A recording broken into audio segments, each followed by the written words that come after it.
دیکھیے جب اوباما آئے تو کیا ہوا, جو کام کوئی بھی نہیں کر سکتا تھا انہوں نے وہ بلیک پریزیڈنٹ لا کر وہ انہوں نے اس سے کروا لیا. جب ہمارے ہاں ایشین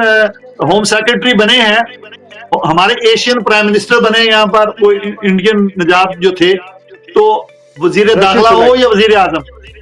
جی رشی سونک وغیرہ, یہ سارے میں نام نہیں کسی کا لینا چاہ رہا تھا, پریٹی پٹیل, یس جی پٹیل, تو میں نام نہیں لینا, جب یہ بنے ہیں تو جو کام کوئی بھی گورا سیاستدان یا وزیر داخلہ نہ کر سکتا تھا, وزیر اعظم نہیں کر سکتا تھا, انہوں نے وہ ان ایشین سے امیگریشن پر کروا لیے. اب بھی یہ وزیر داخلہ, میں ان کو مبارکباد پیش کرتا ہوں کہ ان کے لیے ایک بہت بڑا یہ پورٹ فولیو ہے, ان کو اللہ کرے کہ وہ